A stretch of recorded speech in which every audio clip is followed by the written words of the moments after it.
प्यारे छात्रों, आपका स्वागत है। आज हम electronic measurement and instrumentation code EL 203 विषय के अंतर्गत चैप्टर सेकंड में LVDT कंस्ट्रक्शन एंड वर्किंग के बारे में अध्ययन करेंगे। आपको पता है LVDT एक ट्रांसड्यूसर है। इसका फुल फॉर्म है लीनियर वेरिएबल डिफरेंशियल ट्रांसफॉर्मर, या सिंपल इसको लीनियर वेरिएबल डिफरेंशियल ट्रांसड्यूसर के नाम से भी जानते हैं। जैसा कि पूर्व मैंने लेक्चर में आपको बताया था, थर्मिस्टर के दो टाइप मैंने पूर्व में बता दी थी, बाकी की दो टाइप रह गई थी, डिस्क टाइप और रो टाइप।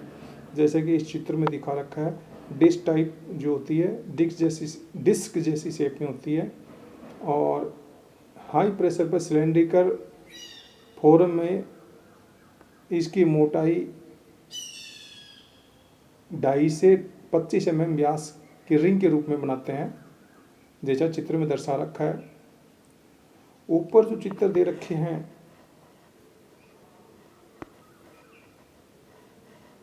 जैसे ये और ये बताते हैं कि PTC टाइप यानी positive temperature coefficient type thermistor और negative temperature type coefficient negative temperature coefficient thermistor, ये दो प्रकार के थर्मिस्टर बताए गए हैं। पॉजिटिव में टेम्परेचर के साथ रेजिस्टेंस बढ़ता जाता है और नेगेटिव टाइप में टेम्परेचर बढ़ने के साथ रेजिस्टेंस गिरता जाता है। इसलिए ये चिन्ह यहाँ पर दे रखा, माइनस का चिन्ह दिया हुआ है और यहाँ पर पॉजिटिव T डिग्री दे रखा है और इधर दे रखा है यहाँ पर -T डिग्री। तो ये दो सिंबल हैं थर्मिस्टर के। डिस्क टाइप थर्मिस्टर मैंने नीचे बताया आपको, चक्री के रूप में होता है। रोड टाइप जिसमें डंबल शेप में है, रोड के दोनों तरफ एंड पर लीड को सोल्डर कर दिया जाता है और ये रोड टाइप शेप में होता है। थर्मिस्टर की एडवांटेजेस होती है कि ये केमिकली स्टेबलाइज होता है, नाभिक के वातावरण में इसको आसानी से यूज़ कर सकते हैं। सीरीज और पैरेलल सर्किट में जोड़ के इसकी पावर हैंडलिंग कैपेसिटी और कैपेसिटेंस को बढ़ा सकते हैं।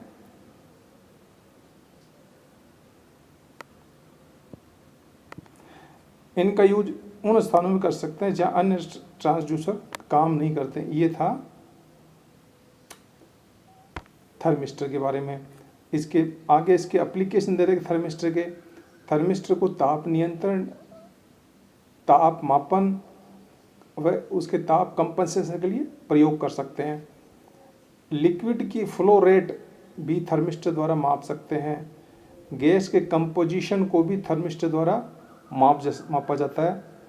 पदार्थ की थर्मल कंडक्टिविटी यानी तापीय चालकता भी थर्मिस्टर द्वारा मापी जाती है। इलेक्ट्रॉनिक इंस्ट्रूमेंट व मैग्नेटिक एम्पलीफायर यंत्रों में इसका यूज किया जाता है। उच्च आवृत्ति पर पावर मेजरमेंट में यूज करते हैं। वैक्यूम मापन में इनका यूज होता है। टाइम डिले प्रदान करने में इनका यूज होता है। यानी थर्मिस्टर के ये सारे यूज हैं। पावर पल्स के इंटीग्रेशन में इनका यूज होता है। मेमोरी चिप में इनका यूज होता है। डिजिटल थर्मोमीटर में भी इनका यूज होता है। लिमिटिंग एंड रेगुलेशन सर्किट्स में भी थर्मिस्टर का यूज होता है। ये सारे एप्लीकेशन थे थर्मिस्टर के। अब हम बात करते हैं LVDT linear variable differential transformer या ट्रांसड्यूसर के बारे में। यह एक इंडक्टिव ट्रांसड्यूसर है, यानी इसमें कोयल का यूज होगा। यह लीनियर डिस्प्लेसमेंट को डायरेक्टली इलेक्ट्रिकल वोल्टेज में परिवर्तित करता है, अतः ये प्राइमरी ट्रांसड्यूसर की तरह डिस्प्लेसमेंट को मापता है।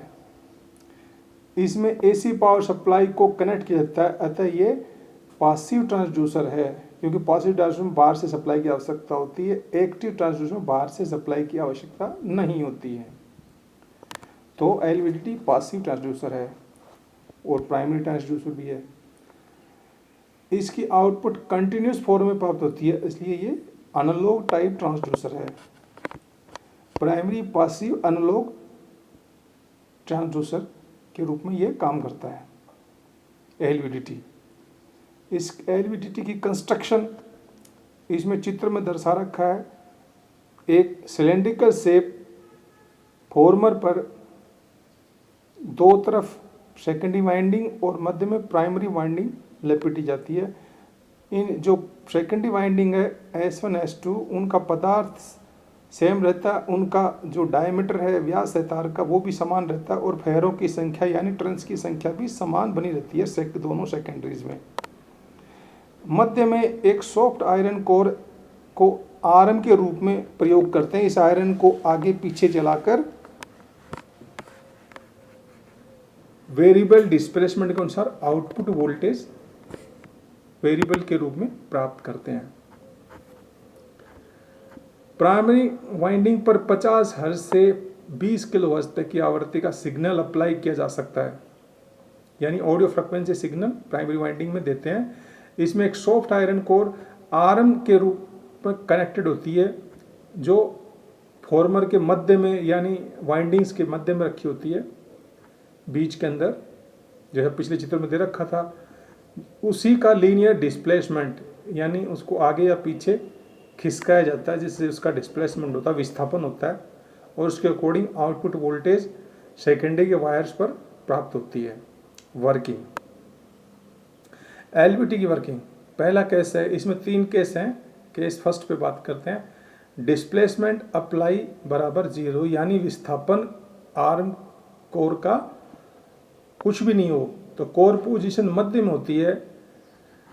सेकेंडरी वाइंडिंग S1 S2 में एक समान फ्लक्स का जुड़ाव रहता है जिससे दोनों वाइंडिंग में जो EMF इंड्यूस्ड या उत्पन्न होता है उसका मान भी समान बना रहता है, यानी ES बराबर ES2।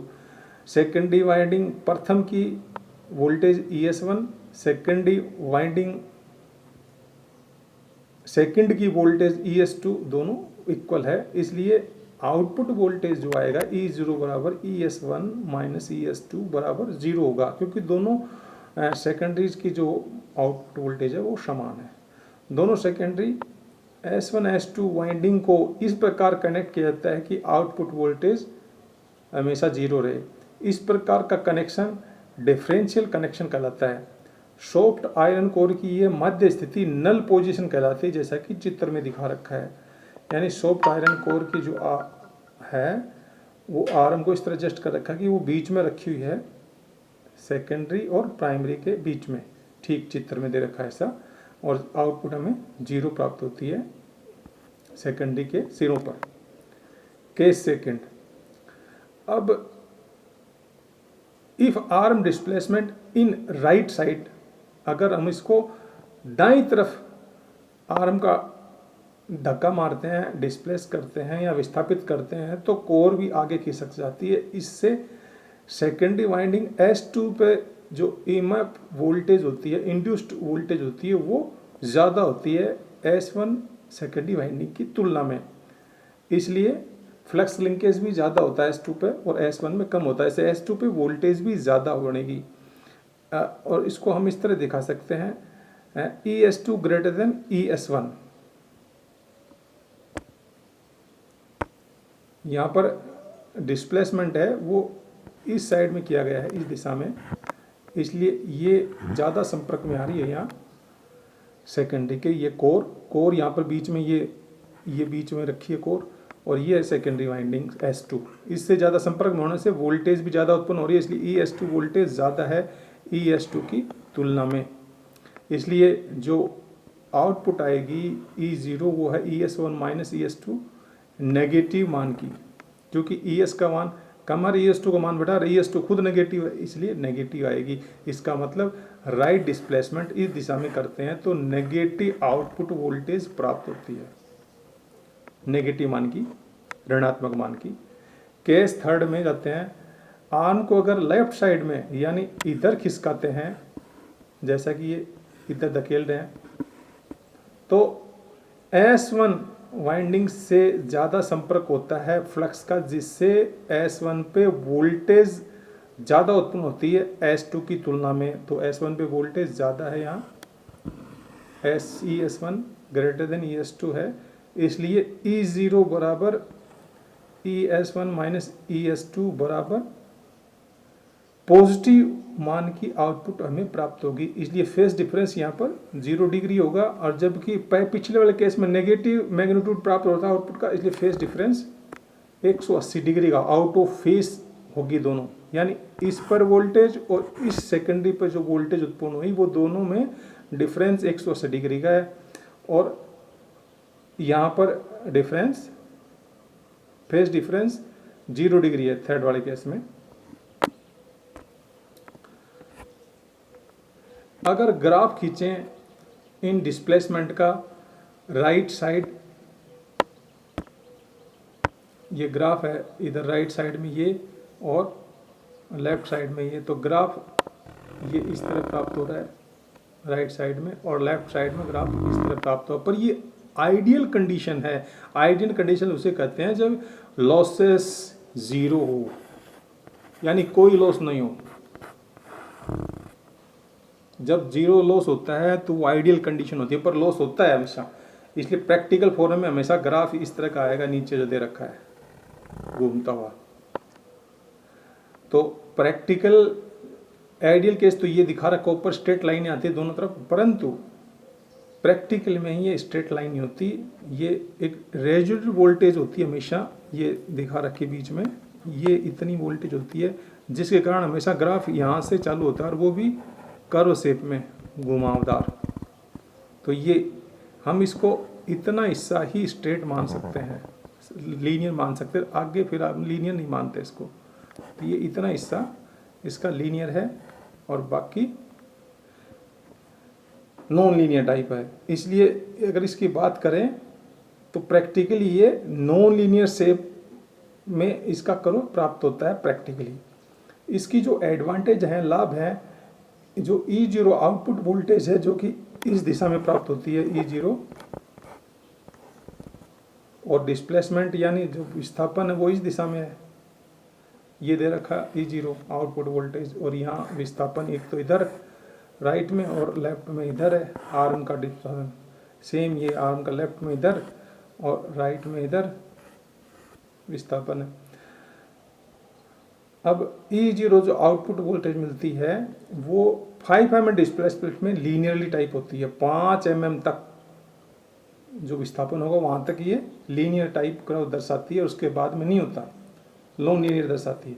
हाई सेंसिटिविटी होती है इस टाइप के एलवीडीटी की, लो पावर कंजप्शन होता है, आउटपुट बहुत हाई होती है, इन्फिनाइट रेजोल्यूशन प्राप्त होता है इसका, यानी अच्छा रेजोल्यूशन मिलता है, फ्रैक्शन कम से कम होता है, और हिस्टेरेसिस भी कम होता है इसमें। इसकी साइज इस तरह की होती है कि ये पोर्टेबल होता है, आरामदायक होता है, इधर से उधर रख सकते हैं। लार्ज डिस्प्लेसमेंट मापन इसके द्वारा संभव है। हानियां,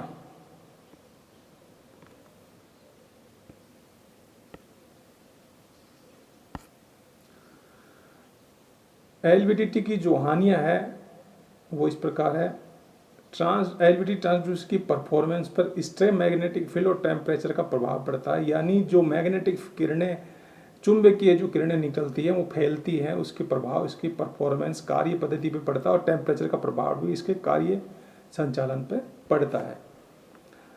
ताप के कारण इसकी फेस की शिफ्टिंग होती है, इसलिए सेकेंडरी कोयल के सिरों पर एक कैपेसिटर लगाकर इसे कम कर सकते हैं।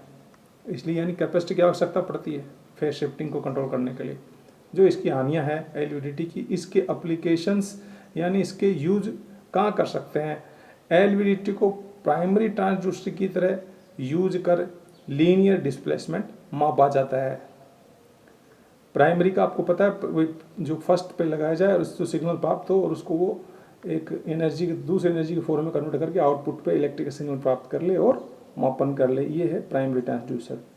एलवीडीटी को सेकेंडरी ट्रांसड्यूसर की तरह भी यूज कर प्रेशर, दबाव, वेट, भार, फोर्स, बल, स्ट्रेस, तनाव आदि माप सकते हैं। तो यानी एलवीडीटी को सेकेंडरी कब होगा, जब एक पहले स्टेज पे इसके कोई प्राइमरी ट्रांसड्यूसर से इनपुट सिग्नल को इंटरमीडिएट सिग्नल में कन्वर्ट किया जाता है। इंटरमीडिएट सिग्नल को ये सेकेंडरी ट्रांसड्यूसर एलईटी उसको आउटपुट सिग्नल के रूप में भेजकर उसको माप लेता है। किन किन को मापता है? दाब, भार, बल और तनाव, इनको माप लेता है एलवीडीटी।